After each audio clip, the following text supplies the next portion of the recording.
sige, abay di isang Ilan taon na kayo araw nun? na yun. Akala, di sa parlor ako.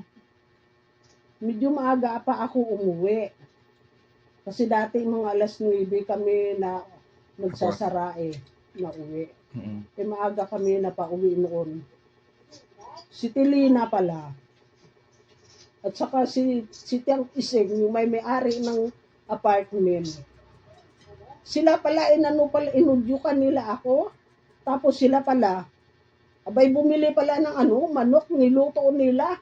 At nung gabi-gabi na, nagulat ako. Sabi ni Eddie, tao po. Oh. Sabi ko, ha? O ba't nandito ka? Sino kasama mo? Sabi niya, nanay ko, tatay ko. Si Lolo Adjo tsaka si Lala Trining. Oo, mga bata pa noon eh. Pero Bata pa si Lala Trining. Oo. Mga bata pa si Lolo Medyo Adjo. bata-bata pa.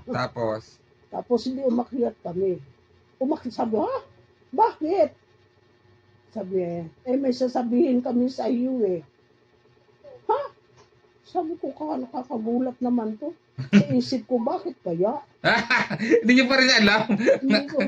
Ano man, ang slow niyo naman pala nun. Ayoko nga mag-asawa pa. Tapos ayun. Pumunta si bumaba si Tiang Ising. Pumunta si Atelina. Nagharap-harap sila doon. Tapos? Di nagkainan muna. Doon sila kumain, kaya pala nagluto sila ng ulam. Tapos?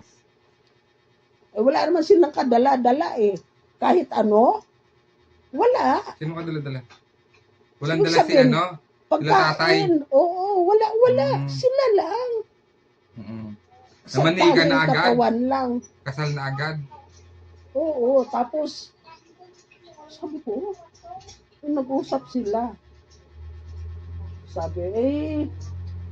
Sabi naman ng tatay niya, ni Lolo at yun,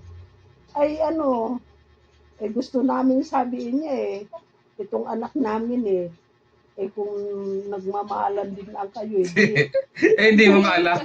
Sama na kayo, sabi ganyan. Ha? Nagulat ako. Tapos naprank pala kayo. doon ka na lang sa amin umuwi para hindi ka na uupa dito. Sabi ko ganyan. Ha? Paano yan? Sabi ko, hindi ko pa ho alam.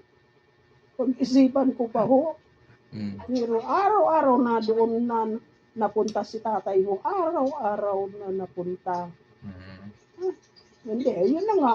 Hanggang sa ganoon na nga, nagka-anuan na lang.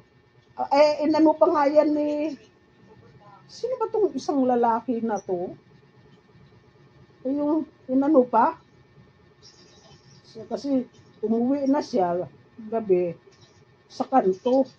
Hinila siya ng isang lalaki. Sabi ni Eddie, tinanong pa. Talaga bang mahal mo? Sabi niya si Diding. Kung hindi mo mahal, huwag mo pakikialaman yan ha. Bubugbugin kita.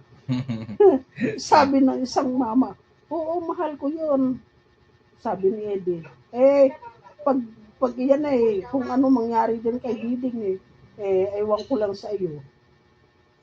Sabi niya, baka hindi ako makapagpigil babanatan kita. Sabi niya, pag niloko mo yan, ay, naku, ang gulo. Ang gulo pala pagka pag-anuhan ka ng mga lalaki. Na ayaw mo naman. Si tatay ayaw niya rin. Ha? Ayaw niya din kay tatay. Noong una, wala akong magawa kasi parang ginusto ko na lang siya sa pilitan dahil nga doon sa dalawang lalaki na yun na ang papangit. Hubod na pangit ba? At saka mga manginginom. Ayaw ko doon. Noong araw pa, ayaw ko talaga sa lalaking umiinom ng alak. Si tatay hindi naman nainom? Hindi. Never uminom si tatay? Hindi rin naninigarilyo. Oo nga, hindi naninigarilyo si tatay. Hindi siya nainom. No? No? Hindi naninigarilyo si tatay, no? Hindi. Hindi rin nainom ng alak. Wala siyang bisyo.